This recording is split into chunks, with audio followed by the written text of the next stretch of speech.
الرحيم. أعزائي المشاهدين، يسعدني أن أقدم لكم الأستاذ سلامة نور الدين، مفسر الأحلام والرؤى. أهلا بكم. اهلا وسهلا. معانا بعض الأحلام من الأصدقاء، عايزين حضرتك تفسرها لنا. انا تحت امرك، اتفضلي. ومعانا أول حلم. منال من الكويت بتقول: أنا عندي 24 سنة، دايما بحلم إني لابسة فستان فرح. الحلم ده بيتكرر معايا كتير. طبعا هي ما ذكرتش هي متزوجه ولا انسه، بس واضح طبعا من الحلم بتاعها ان هي انسه.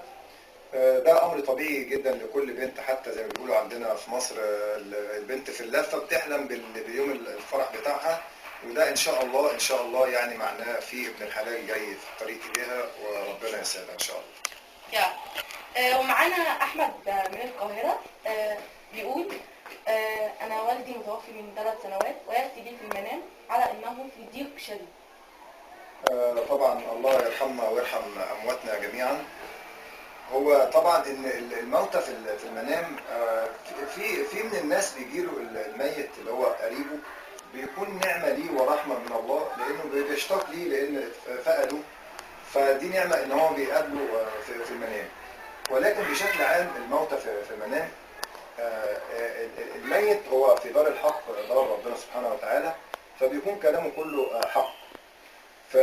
ولكن هنا هو بيقول: شعرت بان والدي المتوفي شعر ان هو في ضيق.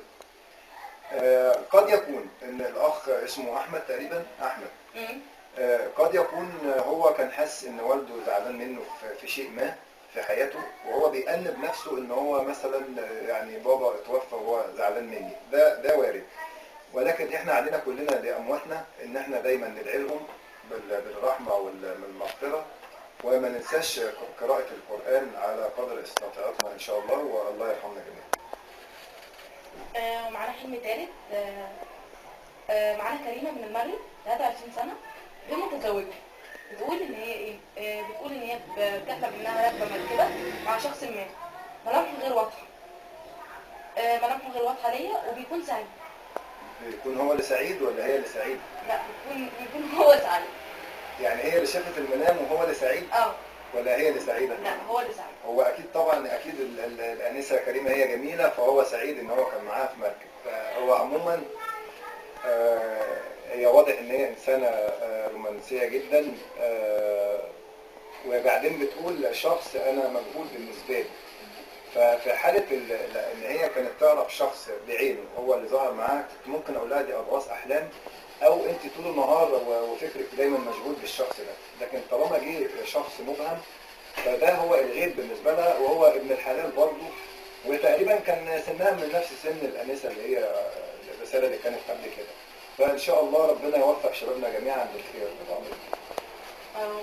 معانا حلم تاني، هستعلم حضرتك. تاني ولا تالت ولا رابع؟ لا، كده رابع. أنا تحت أمرك، اتفضل. معانا حلم فرج، 47 سنة، من مصر.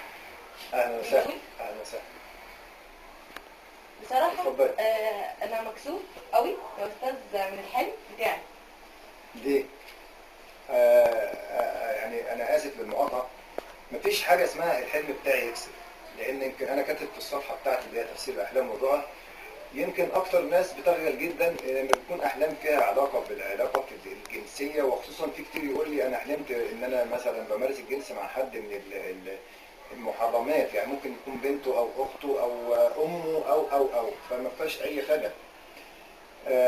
الأحلام هي في الجزء منها اللي هو الحلم اللي ليه علاقة بالشيطان وليه علاقة بالحالة النفسية اللي بيمر بها الإنسان، كأن بتعمل مكنون في ذهنه وعقل باطن بيعمل زي سيناريو. يعني تقريبا الأحلام هي تشبه العمل السينمائي، بيكون المنتج والمؤلف والبطل فيه هو صاحب المنام نفسه.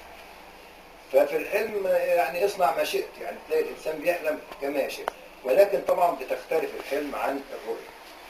فاتفضلي كملي وشوف ان شاء الله، ربنا يوفقك. اتفضلي. ايه الحلم؟